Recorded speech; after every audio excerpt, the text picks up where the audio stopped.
Bueno, vamos con el capítulo 2, que es un poquito largo. Enfoques teóricos actuales en el estudio del desarrollo. Introducción.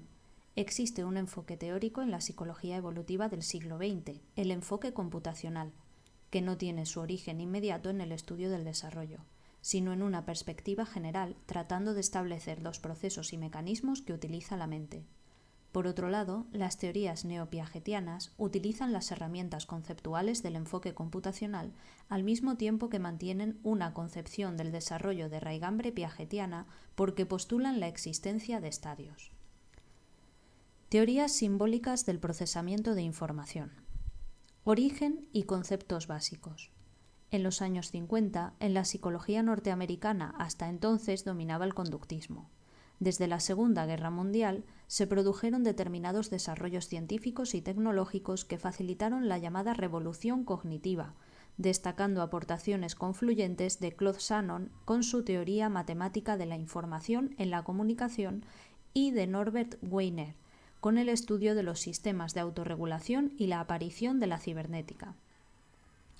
Se habían formulado ya las bases matemáticas de la teoría de la computación, merced a los trabajos de Alan Turing y John von Neumann.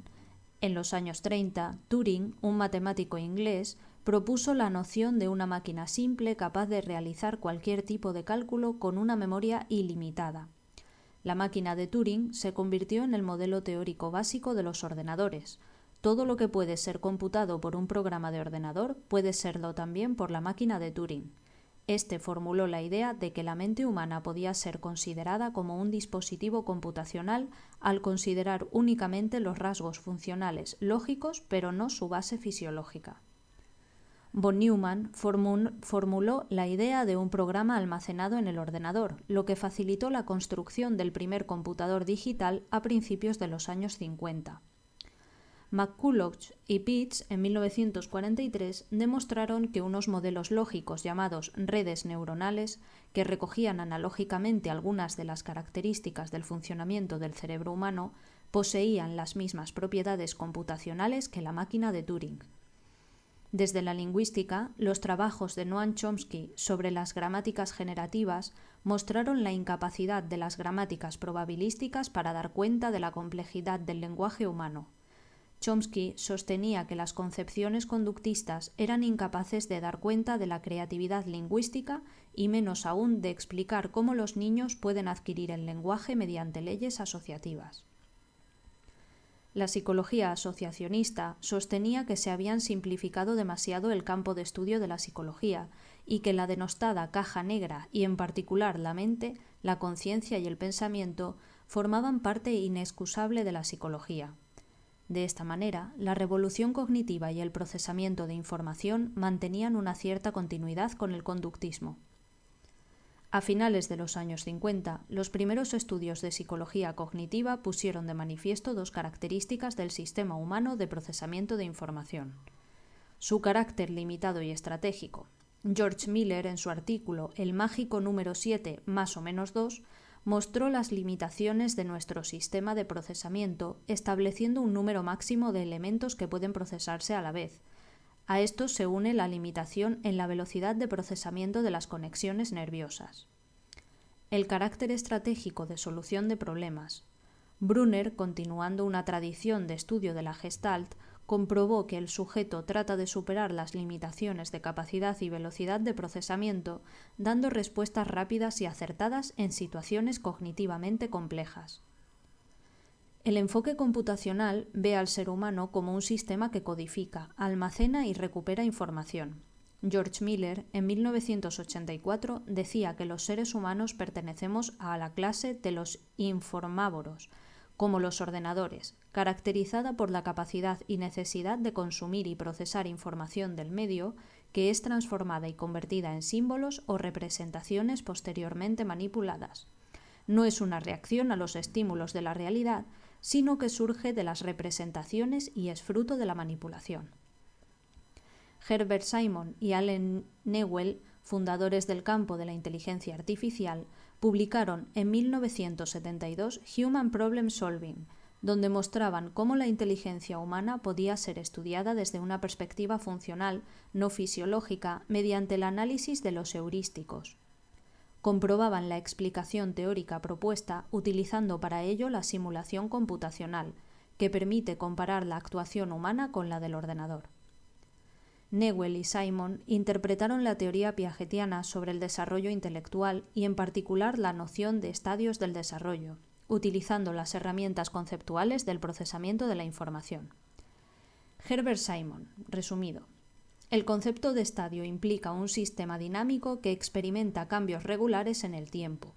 Seleccionamos ciertos instantes en este cambio dinámico, instantáneas, y las usamos como descripciones del sistema en un estadio particular del desarrollo. Sabemos muy poco acerca del tipo del sistema dinámico en el desarrollo del niño.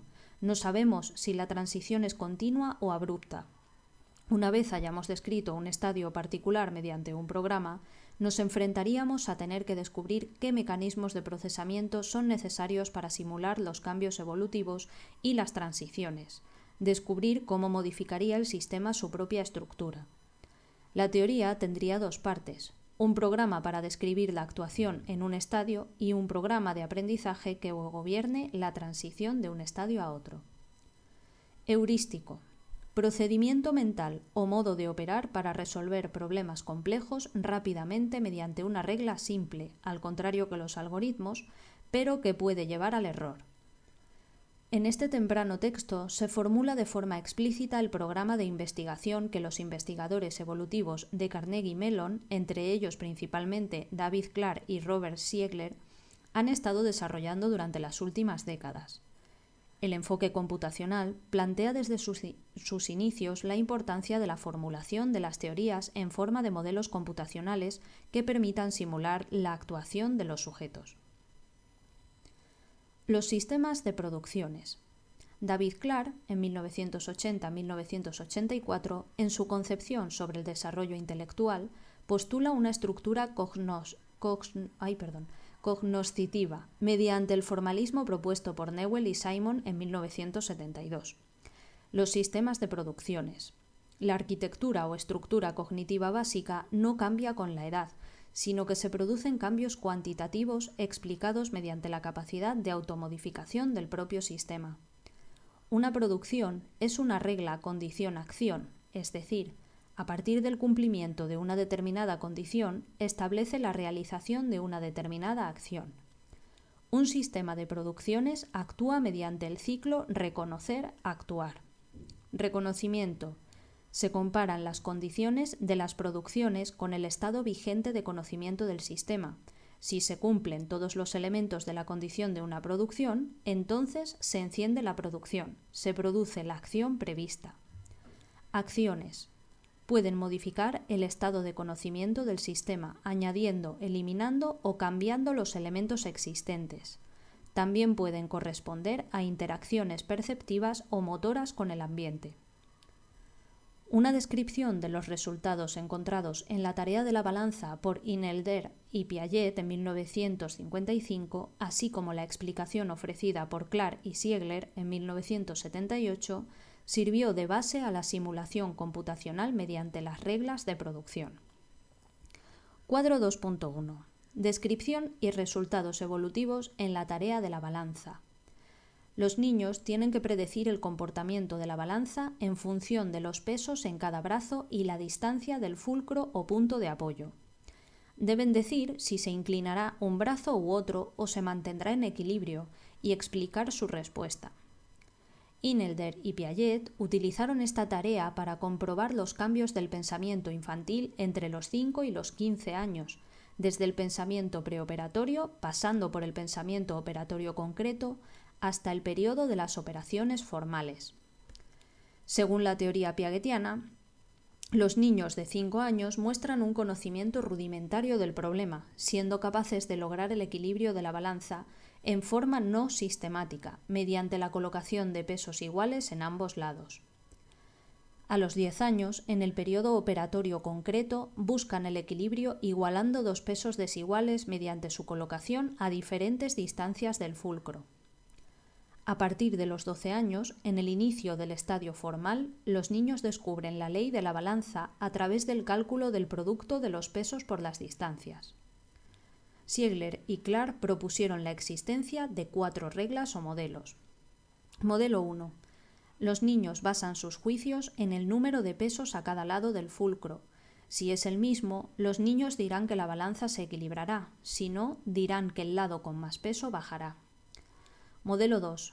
Los niños realizan sus juicios basándose en el número de pesos si es distinto en cada lado, pero si es igual, tendrán en cuenta las distancias de los pesos al fulcro. Modelo 3. Los niños juzgan siempre el número de pesos y la distancia al fulcro. Responderán correctamente cuando los pesos, las distancias o ambos son iguales en los dos lados del fulcro. En las situaciones en las que uno de los lados tiene más peso y el peso al otro lado está a mayor distancia del fulcro, responderán al azar. Modelo 4. Los niños siempre toman en cuenta ambas dimensiones, peso y distancia, utilizando la fórmula de la suma de los productos cruzados cuando uno de los lados tiene más peso y el otro más distancia, y resolverán todos los problemas correctamente. Regla de producción. Formalismo computacional que utiliza el enfoque simbólico para dar cuenta del estado de conocimiento de un sistema. Son reglas condición-acción que pueden automodificarse para dar cuenta del desarrollo. A partir de la tarea de la balanza, Clark propone un sistema que simula el desarrollo siguiendo la propuesta de Simon. En cada momento evolutivo concreto existe un conjunto de producciones que describen la actuación en ese estadio y una serie de mecanismos automodificadores que permiten el paso de un estadio al otro. Para Clark, el sistema aprende y se desarrolla adquiriendo nuevas producciones a partir de un conjunto de producciones innatas. El sistema cuenta con dos tipos de mecanismos. El mecanismo general de detección de regularidades, que es un sistema de memoria que contiene un registro secuencial de la actividad del sistema, es decir, las regularidades en la interacción del sistema con el ambiente quedan registradas y almacenadas. La automodificación tiene lugar mediante la incorporación de las regularidades detectadas al sistema de producciones. Este permite al sistema considerar los resultados de sus propias acciones y opera de forma semejante a la abstracción reflexiva piagetiana. Es una mecanización de la misma. Y el mecanismo concreto de automodificación. Son mecanismos específicos como la resolución de conflicto, donde el sistema enciende la producción que satisfaga más elementos de su condición y sea más fuerte, es decir, que haya demostrado su adecuado funcionamiento. La generalización, el sistema, a partir de una producción dada, crea una nueva producción que es más general que la producción originaria, manteniendo constante la parte de la acción. La discriminación, que es un mecanismo inverso a la generalización, que permite al sistema añadir más elementos en la condición de una producción y hacerla más específica. Y la composición, que permite al sistema eliminar algunas producciones creando otras nuevas y compuestas. Por ejemplo, a partir de si A y B, entonces D, y si C, entonces D y E, podemos formar si A y B, entonces D y E. Los sistemas de producción se adaptan bien a la descripción del proceso evolutivo en tareas específicas de solución de problemas en las que se ha simulado la actuación de los niños. Sin embargo, numerosos autores plantean problemas importantes. Hay discrepancias entre las características evolutivas de los niños y los programas de sistemas de producciones automodificadoras, ya que los niños muestran una pauta de desarrollo más lenta y en el programa aprenden rápidamente, y los programas no muestran la fragilidad, la existencia de errores y regresiones característicos de la infancia. Los sistemas de reglas encuentran problemas en describir el complejo proceso del desarrollo intelectual de los niños. Los modelos simbólicos desarrollados a partir del procesamiento de información se ajustan a procesos sencillos mediante cambios acumulativos de tipo cuantitativo. Por eso no caben estadios como en la teoría piagetiana. La concepción de la estructura surgida de los sistemas de producciones se basa en estructuras particulares de dominio específico, donde no cabe una visión general en estadios. Las concepciones de estructuras de dominio específico, usuales en psicología evolutiva actualmente, necesitan y se adaptan bien a las explicaciones del cambio en los diversos campos o dominios que proporcionan los sistemas de reglas de producción. Las contribuciones de estas teorías son notables, al mostrar la posibilidad de utilizar modelos y lenguajes computacionales para describir el desarrollo cognitivo. Dominio. Área o campo específico de conocimiento. Atañe a una parcela de la realidad con propiedades comunes, especificidad de dominio. En psicología evolutiva se contrapone al dominio general, como en los estadios piagetianos. Desde las teorías de la teoría, donde el desarrollo cognitivo es un proceso de especialización, se postula que el niño desarrolla los conceptos de forma restringida y canalizada respecto a ciertos dominios básicos. Se distinguen los siguientes: el mundo de los objetos físicos, el de los seres vivos, el de los fenómenos psicológicos y el de los fenómenos sociales. Las teorías neopiagetianas.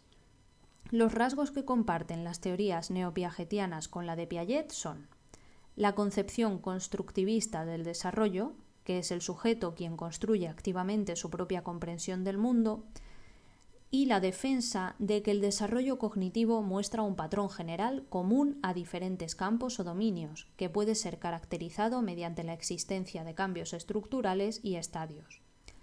Esto diferencia a estas teorías de la mayor parte de las teorías del desarrollo cognitivo actuales, que mantienen influencias de Piaget pero no sostienen la existencia de estadios o campos cualitativos. Los neopiagetianos consideran que el desarrollo cognitivo se produce a través de estadios, de una secuencia jerárquica, crecientemente sofisticada, de estructuras mentales. Se trata de dar cuenta de una constancia o estabilidad en la actuación de los niños en diferentes dominios de contenido en un momento determinado del desarrollo. La diferencia más notable entre estas teorías y la de Piaget son la caracterización de las estructuras mentales de cada estadio en unos mecanismos de transición que se proponen entre un estadio y otro, y el preciso análisis de las tareas que realizan los niños y los requisitos de procesamiento que implican. Distinguimos que, para Piaget, la estructura totalizadora que supone cada estadio puede y debe caracterizarse en términos lógicos. Los neopiagetianos hacen propuestas basadas principalmente en el marco conceptual de la psicología computacional del procesamiento de información. Estas teorías postulan la existencia de un estadio o nivel sensoriomotor, utilizan denominaciones diferentes para postular la existencia de un nivel representacional y de preparación y consecución de las operaciones concretas, dividido o no en dos subestadios, como hace Piaget. La teoría de Pascual-León, que veremos a continuación, sustituye el concepto de estadio por su concepción basada en un incremento cuantitativo de los recursos cognitivos, y el nivel de las operaciones formales aparece claramente con diversas denominaciones en las teorías de Case, Halford y Fischer, que veremos a continuación también. Entre los neopiagetianos y Piaget existe un mismo enfoque que trata de simultanear en su descripción del desarrollo los conceptos de estructura y génesis o cambio. La teoría de Pascual-León. La teoría de los operadores constructivos del psicólogo español Juan Pascual-León constituye la primera de las formulaciones neopiagetianas.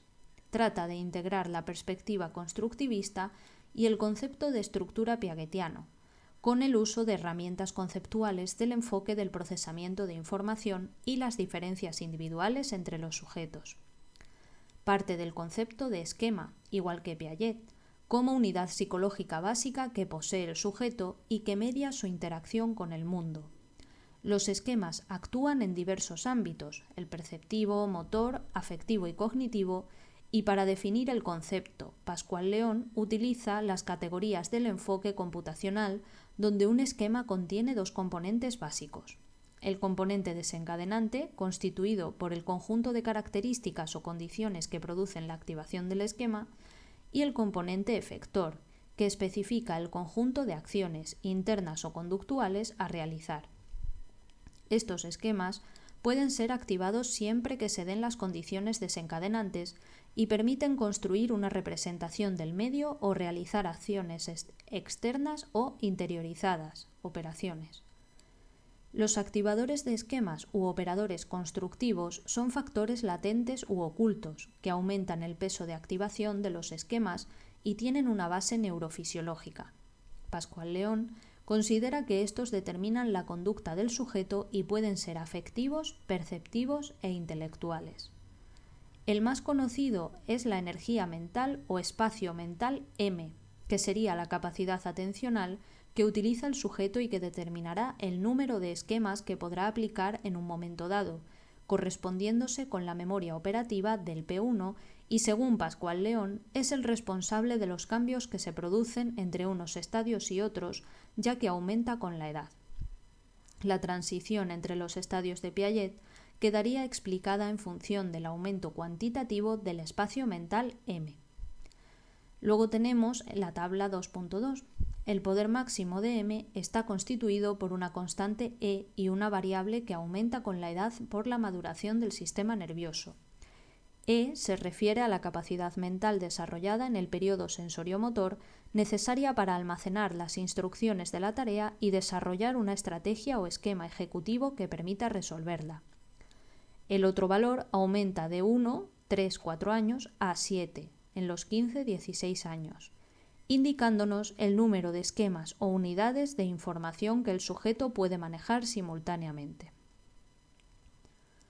La transición entre estadios queda así reducida a un proceso de cambio cuantitativo en la capacidad mental que explicaría los desfases en tareas como la conservación, donde la conservación de la materia es a los 7 años, la de peso a los 9 y la de volumen a los 11. La teoría de Case. Robbie Case tuvo notables influencias de Piaget y Pascual León, junto con otros enfoques, especialmente los que otorgan mayor relevancia al lenguaje, la cultura y la interacción social, como los de Vygotsky y Brunner. Según Case, los niveles o estadios del desarrollo cognitivo están caracterizados por un tipo de operaciones intelectuales básicas, integradas jerárquicamente que se construyen sobre las operaciones del nivel anterior. Pueden representarse como estrategias o estructuras ejecutivas de control con componentes desencadenantes y resultantes. El concepto de estructuras ejecutivas sustituye al de esquema de Pascual León, manteniendo sus semejanzas. En cada estadio existe un conjunto de estrategias o estructuras ejecutivas de control relativamente específicas, de tareas y dominios diferentes, ensambladas independientemente unas de otras, con una misma forma general subyacente. La elección de Case de estrategias de control ejecutivo permite explicar los desfases horizontales del tipo de las conservaciones. En cuanto a la estructuración vertical, el proceso de transición entre un estadio y otro, Case sigue a Pascual León, proponiendo la existencia de cambios en el almacén a corto plazo o memoria operativa. Pero al contrario que Pascual León, para Case el espacio total de procesamiento, ETP, no aumenta con la edad y está formado por el espacio dedicado a las operaciones, EOP, y el espacio disponible en el almacén a corto plazo, ACP. Según la siguiente fórmula, ETP es igual a EOP más ACP. Lo que aumenta con la edad es la práctica y la eficacia, por lo que quedan libres más recursos cognitivos, provocando una disminución en el EOP, que permite un aumento en el ACP. En cada estadio, el niño mejora su eficacia operativa merced a la práctica y a factores madurativos y experienciales. La propuesta de Case incluye cambios estructurales específicos sin el carácter radical y totalizador de Piaget. La teoría de Halford. Halford comparte la importancia del incremento en la memoria operativa con la edad. Propone 4 estadios caracterizados por la capacidad adquirida en cada uno al realizar un tipo de operaciones mentales llamadas correspondencias de estructuras, concepto tomado de las matemáticas. Estas correspondencias caracterizan las actividades mentales a lo largo del desarrollo y subyacen a la comprensión de los conceptos. La progresiva adquisición de correspondencias, crecientemente complejas, explicaría un incremento en las capacidades de comprensión, adquisición de conceptos y conocimientos.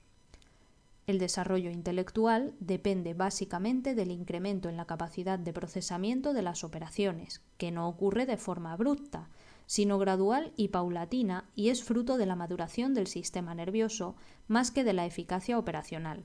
Está más cerca de Pascual León que de Case. La teoría de Fischer. Fischer y Vidal, en 1988, proponen 4 estadios o escalones en el desarrollo. Se basa en el concepto de destreza, habilidad que muestra cierta capacidad de generalización entre tareas y cierta especificidad para una tarea, una característica de una persona en un contexto. Trata de dar cuenta de la variabilidad en el desarrollo y de la existencia de cierta homogeneidad en los escalones del desarrollo. El desarrollo de destrezas surge por la interacción del sujeto con la tarea en contexto, a partir de la experiencia concreta, complicándose progresivamente con nuevos pasos o elementos. La experiencia es muy diversa y el desarrollo de destrezas será desigual, por lo que la variabilidad, el desfase, será la regla. Aunque hay un proceso de generalización de destrezas entre los campos y tareas que hace que aparezcan ciertas regularidades o escalones, cada uno de los cuales sufre un proceso gradual de cambio a través de niveles intermedios. El cambio en el último nivel dentro de un escalón, el nivel óptimo, es abrupto, tras esos cambios graduales y progresivos dentro de cada escalón. Entonces surge un nuevo escalón por la integración y combinación de sistemas complejos que producen el nuevo tipo de unidad y que necesita una base neuronal ligada a las funciones y cambios que sufre el córtex frontal. Nuevas perspectivas teórico-metodológicas en el estudio del cambio evolutivo. La actual psicología evolutiva reconoce que el desarrollo evolutivo no se ajusta a patrones simples y lineales, sino a complejos, diversos, multiformes y dinámicos con gran variabilidad. El conexionismo. Los modelos conexionistas, llamados originalmente PDP, procesamiento distribuido en paralelo, se presentan como una sustitución de la metáfora del ordenador por la metáfora del cerebro. Los modelos computacionales clásicos y los conexionistas son herederos de la tesis de Turing de 1936. Una red conexionista se forma por un conjunto numeroso de unidades que actúan como neuronas abstractas, que poseen capacidad computacional como la máquina de Turing. Tesis de Turing. La esencia del pensamiento humano está en su capacidad para manipular símbolos. Turing desarrolló los fundamentos de la computación, precisando reglas y conceptos teóricos de base para construir una máquina de cálculo universal. Máquina de Turing.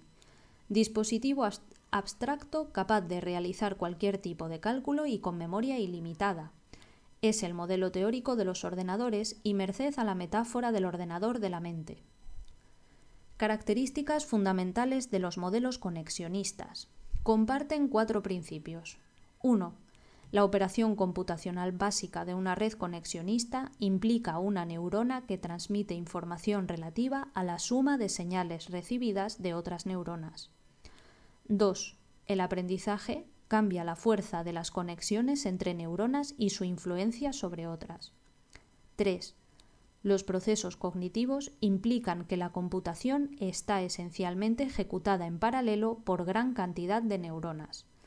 Y 4. La información está distribuida a través de muchas neuronas y muchas conexiones, que son las redes neuronales. Cuadro 2.2. Elementos de un modelo conexionista según Rumelhart, Hinton y McClellan. Un conjunto de unidades de procesamiento, un estado de activación, una función de salida para cada una de las unidades, un patrón de conexión entre las unidades, una regla de propagación para propagar la activación a través de la red de conexiones, una regla de activación que calcule nuevos niveles de activación para cada unidad a partir de las entradas que recibe de otras unidades y de su estado previo de activación, una regla de aprendizaje para modificar los patrones de conexión entre las unidades como resultado de la experiencia y un ambiente dentro del que debe operar el sistema. Este conexionismo es un fenómeno en permanente cambio que permite dar cuenta de las sutilezas y complejidades de la relación sujeto-medio. La sensibilidad al estímulo de los sistemas conexionistas proviene de la potencia de los mecanismos de aprendizaje que hace de ellos candidatos obvios para explicaciones no innatistas, como la adquisición de la permanencia del objeto o la del lenguaje. El aprendizaje consistiría en el logro, a partir de la entrada sensorial, de la adecuada fuerza de conexión entre las unidades. Donald Hebb psicofisiológico canadiense, propuso una regla de aprendizaje de tipo cualitativo por la que la fuerza de conexión entre dos unidades aumentaba cuando ambas unidades actuaban conjuntamente. Rumelhart y McClellan, en 1986, utilizaron una versión cuantitativa de la regla de Hebb en su modelo sobre el aprendizaje de las reglas morfológicas de los tiempos pasados en inglés. Utilizan una red conexionista simple con dos conjuntos de unidades, input y output, y si una unidad recibe una entrada de otra unidad y ambas están fuertemente activadas, entonces los pesos de conexión entre ambas deberán ser reforzados. El mecanismo de retropropagación del error o propagación hacia atrás es una red multiestrato que incluye, además de los estratos de entrada y salida, un tercero con un número fijo de unidades ocultas que permiten construir una representación interna distribuida. Retropropagación del error.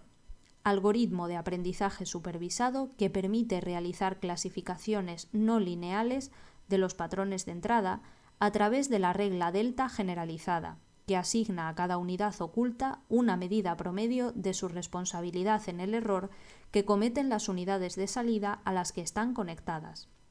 La red iría calculando estados sucesivos, comparando las respuestas dadas con las deseadas, por lo que sería retropropagado hacia las unidades ocultas.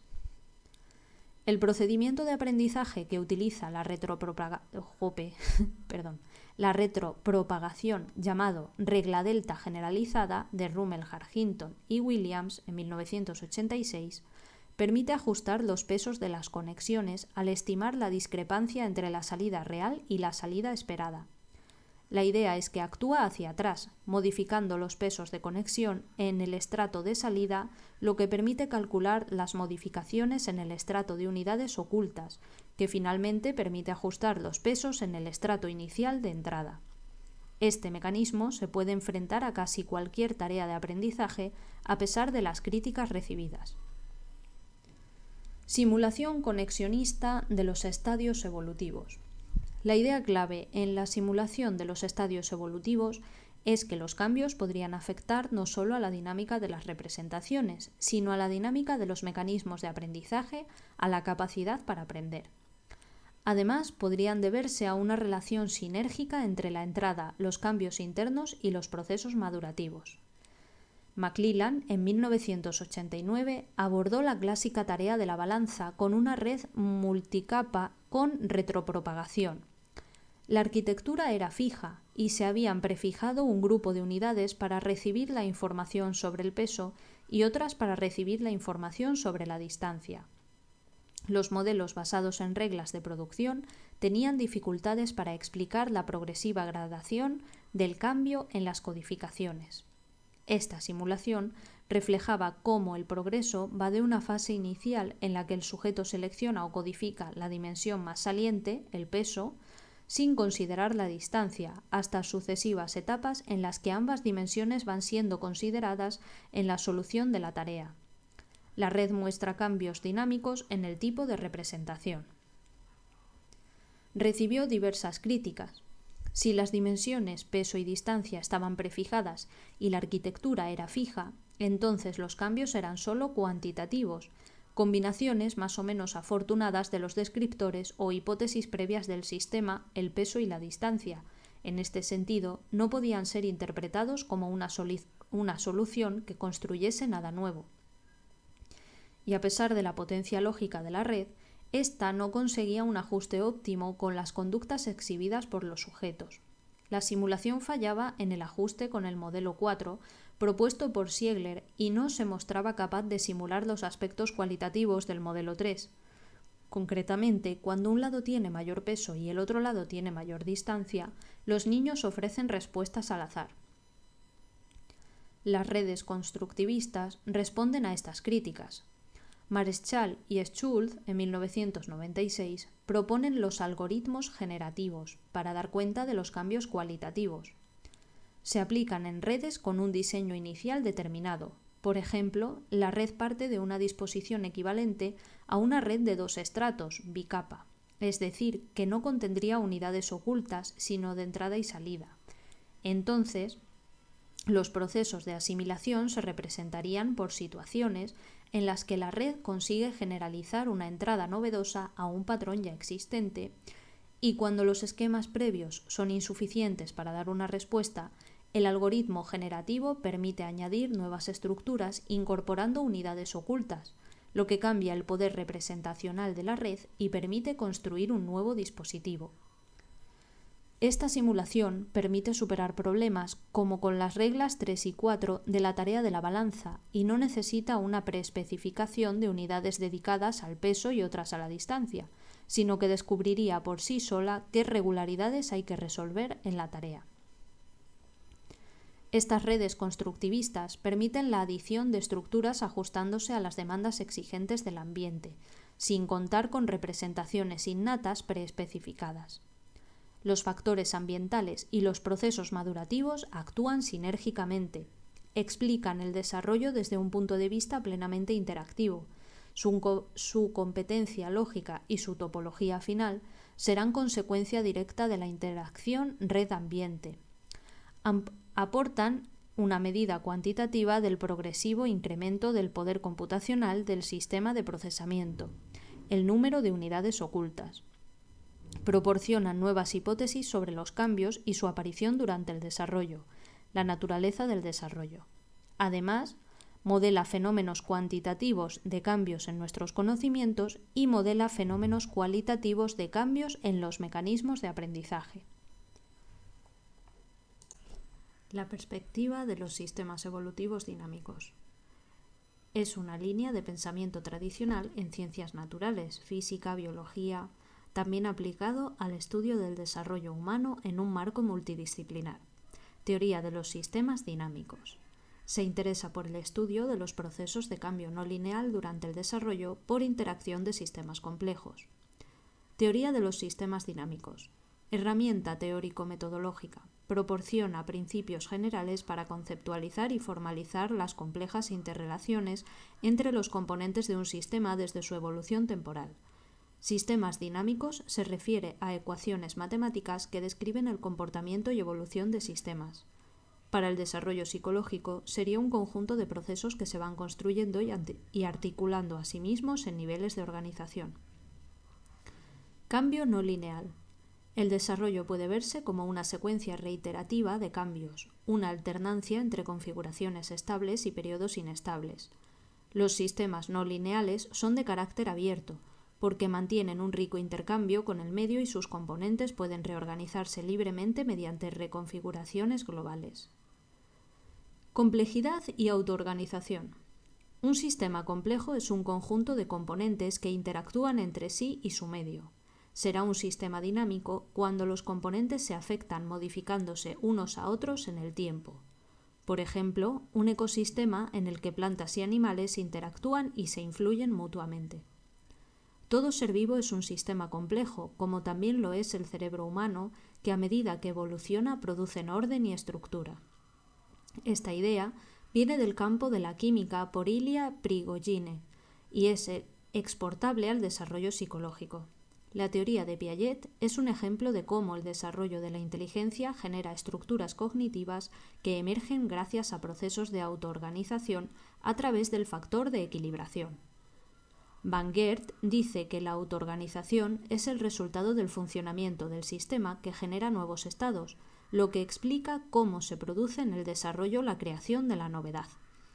Tal funcionamiento autoorganizado solo puede entenderse en referencia a las complejas interacciones que se establecen interna y externamente como resultado de procesos que se reorganizan por sí mismos en patrones complejos, pero no hay nada que instruya al proceso a comportarse así, se crea a sí mismo espontáneamente. La autoorganización se produce en sistemas que ya poseen un alto grado de estructura o complejidad, como un bebé recién nacido. Por ejemplo, nadie enseña explícitamente a un niño el lenguaje, pero el hecho de que lo haya aprendido espontáneamente, sin instrucción explícita, no quiere decir que lo haya hecho sin esfuerzo cognitivo. Los modelos dinámicos proponen que el sistema realiza todo un trabajo cognitivo que permite ir adquiriendo la gramática de la lengua, aunque sea de modo implícito. Figura 2.4. Ilustración del funcionamiento de un sistema dinámico. Ilustración del funcionamiento interactivo y autoorganizado de un sistema dinámico. Una función de intercambio estable se vuelve inestable a partir de las perturbaciones externas y las fluctuaciones internas. Eventualmente, esta inestabilidad puede aumentar hasta romperse el equilibrio, lo que puede hacer emerger nuevas propiedades funcionales, basada en Hopkins y Butterworth en 1997. El comportamiento del sistema y su desarrollo se conciben como propiedades emergentes del sistema en su conjunto, lo que supone un rotundo rechazo a la idea de un desarrollo evolutivo guiado ya sea bajo un programa prefigurado genéticamente, la predeterminación, o bajo la dirección de alguna fuerza teleológica, el finalismo, sustituyéndola por una concepción epigenética. La estructura, el orden, emerge a partir de las interacciones de un sistema complejo sin instrucciones explícitas ni desde dentro del organismo ni desde el medio. Zellen y Smith, 1998. El enfoque dinámico supone una concepción netamente emergentista y epigenética del desarrollo. Por ejemplo, para poder explicar por qué un bebé empieza a andar, es necesario considerar todos los componentes, las oportunidades para moverse que tenga el bebé, pero también su peso corporal, su fuerza muscular, el control motor que ya haya adquirido previamente, la maduración cerebral de las áreas motoras, etc., y la relación entre los estados anteriores del sistema, por ejemplo, si el niño gatea o no, y la aparición de las nuevas conductas, por ejemplo, la propia marcha independiente. Epigénesis. El desarrollo implica emergencia de nuevas funciones y estructuras como consecuencia de la interacción dinámica entre los distintos componentes de un sistema. Es la concepción opuesta al preformismo, según la cual el organismo preexiste completo aunque condensado en la célula inicial. Variabilidad y equilibrio. La última propiedad de los sistemas dinámicos se relaciona con su tendencia a evolucionar hacia alguna forma de equilibrio, los estados atractores.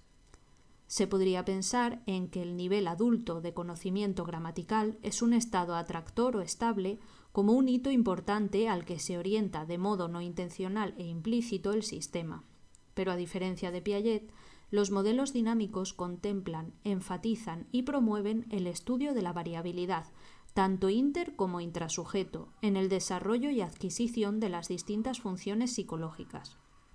Esto exige planteamientos metodológicos novedosos, pues la variabilidad es la norma en el desarrollo, no la excepción. Se considera la expresión del auténtico curso del desarrollo generalmente complejo y de cambios no lineales. Esto será también recogido por los modelos neuroconstructivistas a través del concepto de trayectorias del desarrollo. Las características definitorias de los sistemas dinámicos serían interconectividad entre sus componentes, complejidad y variabilidad en su funcionamiento, autoorganización como mecanismo fundamental de cambio y emergencia de nuevas propiedades y estados fruto de los procesos reorganizativos. La novedad es aunar en un solo esquema teórico-metodológico todas estas propiedades formalizándolo a través de modelos matemáticos. Las metáforas que invocan sistemas dinámicos complejos y no lineales pretenden desplazar la metáfora imperante de tradición cognitivista, la metáfora computacional que subyace en la mayor parte de estudios sobre cognición y desarrollo de las últimas décadas. Aunque dentro del enfoque computacional el conexionismo sostiene que el aprendizaje y desarrollo dependen del estado interno y las condiciones externas, por lo que se adscribe explícitamente a la posición interaccionista dinámica. Los modelos conexionistas pretenden mostrar cómo la conducta compleja emerge de sistemas computacionales que manejan información local y cómo pueden aprender de la experiencia sobre la base de algunos algoritmos. En la práctica, revitaliza las posiciones constructivistas sobre el origen y evolución del conocimiento. Neoconstructivismo. Surge de la confluencia del constructivismo, la neurociencia cognitiva del desarrollo y la simulación computacional. Otorga papel activo a los organismos en la construcción de su experiencia y aprendizaje. Propone que el nivel cognitivo es el adecuado para explicar la conducta y reconoce el papel central de las representaciones mentales en los cambios cognitivos. un enfoque integrador que sostiene la relevancia de niveles de descripción inferiores, nivel cerebral, y superiores, nivel corporal y social. Propone un funcionamiento dinámico e interdependiente de estos niveles. Apuesta por el modelado y simulación computacional. El enfoque del neuroconstructivismo. Carmen Love Smith, en 1998, alumna aventajada de Piaget, utilizó el término neuroconstructivismo en un artículo en el que plantea si el desarrollo atípico constituye una ventana al desarrollo normal de la mente-cerebro. Se refería a su postura sobre la modularización emergente y progresiva de las funciones psicológicas durante el desarrollo, procesos de especialización, planteamiento que oponía a la idea de módulos innatos de tipo fodoriano. Postulados básicos del enfoque neuroconstructivista. El concepto central para el enfoque neuroconstructivista es el de representaciones mentales. Se conciben como estados de información en el cerebro, patrones de activación neuronal en los modelos conexionistas que contribuyen a la conducta adaptativa en un ambiente determinado. No se reducen únicamente a eventos neuronales. Se sostiene que la conducta se explica mejor si nos situamos en el nivel cognitivo simbólico, pero constreñida por los niveles inferiores, cerebral, neuronal, y superiores, corporal y social. Se postula que la mente existe encarnada, embodied, en un cerebro y en un cuerpo, y ambos están insertos en un ambiente físico y social. Se distancia de los modelos cognitivos tradicionales, pues sostiene la relevancia del sustrato en el que se asienta la cognición y propone como principio rector del funcionamiento cognitivo la dependencia contextual. Habría un funcionamiento dinámico de los niveles. Por ejemplo, el desarrollo neuronal en la corteza cerebral depende de la propia actividad neuronal mediada por la experiencia con el ambiente. Es decir, el procesamiento cognitivo contribuye a moldear las redes neuronales. Es esencial tener seriamente en cuenta las constricciones que imponen el cerebro, el cuerpo y el ambiente cuando tratamos de explicar el desarrollo cognitivo. La separación de niveles es insostenible. Mareschal, 2007. Otra diferencia central con los modelos clásicos compartida con los modelos conexionistas es que las representaciones pueden estar fragmentadas. Son representaciones parciales que se distribuyen a través de distintos circuitos funcionales interpretables únicamente en contextos particulares. Desde el neuroconstructivismo, el desarrollo es un proceso de incremento en la complejidad representacional, consecuencia natural de los procesos de adaptación en los sistemas biológicos complejos. La adaptación humana conduce a organismos más inteligentes y no simplemente con más conocimiento.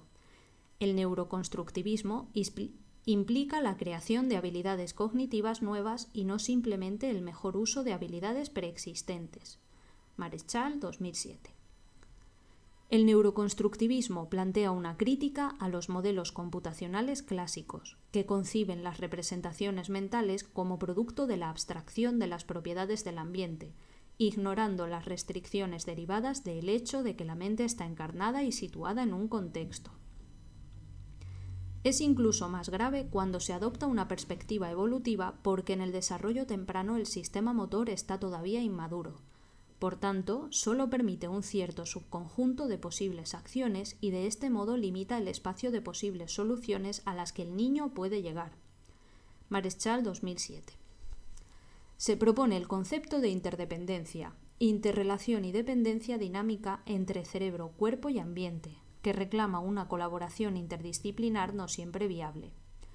Se apuesta por la metodología de la simulación o modelado computacional para explorar y explotar modelos computacionales conexionistas o construir modelos implementados en robots. Mecanismos y procesos para el cambio representacional. Desde el neuroconstructivismo, el cambio representacional que implica el desarrollo se explica como una secuencia de eventos causales que producen la adaptación gradual de las representaciones cognitivas en referencia a mecanismos que explicarían las interacciones inmediatas a corto plazo entre los constituyentes observables, físicos o mentales, que causan la emergencia de las representaciones, y procesos que se despliegan a lo largo de escalas temporales mayores que los mecanismos, pero también pueden operar a distintos niveles de descripción. Todo ello a través de dos procesos evolutivos: proactividad, papel activo del sujeto en su desarrollo, y especialización progresiva. A medida que se produce el desarrollo, las conexiones en las distintas regiones cerebrales se van especializando en funciones específicas a través de procesos de competición y cooperación entre las distintas partes del cerebro.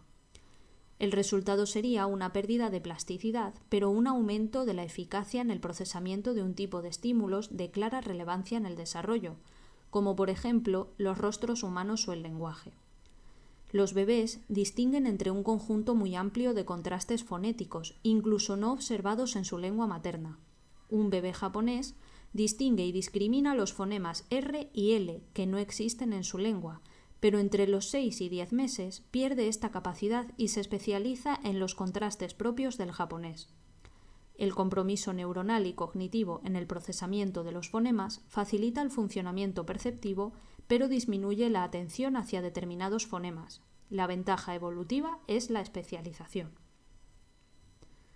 Destacaremos el mecanismo de organización temporal o cronotopía. El desarrollo neuronal prenatal ocurre en una secuencia de eventos concreta que depende de la oportuna estimulación para condicionar el resultado y las posibilidades de evolución posterior. Por ejemplo, la agudeza visual de los bebés es limitada al principio del desarrollo, lo que constituye una ventaja porque limita el enfoque a 25 centímetros, con lo que filtrará la enorme complejidad del mundo visual y se centrará en los objetos cercanos para tocar y agarrar, contribuyendo al desarrollo de la integración intersensorial. La plasticidad del humano neonato, junto al largo periodo de inmadurez y desarrollo tutelado, es clave para esos procesos de especialización con los que aprovechar las experiencias del mundo a través del conocimiento relevante en cada campo. El concepto de trayectoria evolutiva. El neuroconstructivismo coincide con los modelos dinámicos del desarrollo y con el conexionismo en el estudio de la variabilidad, tanto del desarrollo típico como de los trastornos del desarrollo. Se conciben como trayectorias diversas en cuya comprensión y explicación entran en juego los mismos mecanismos. Las alteraciones suelen ser biológicas y tempranas y afectan a los niveles cognitivo y social. Las diferencias en el estado inicial, por ejemplo, del síndrome de Down, tienen efectos en cascada que afectan al desarrollo en el tiempo. Déficits en otros momentos del desarrollo dan lugar a resultados distintos. A su vez, las alteraciones conductuales y cognitivas afectan a la propia interacción social, por ejemplo, en el caso del autismo. El objetivo desde la psicología y la educación es construir contextos que maximicen la adaptación entre las demandas del entorno y el funcionamiento del sistema cognitivo de los niños. Campos 2017. Y hasta aquí todo el tema 2. Nos vemos en el siguiente vídeo.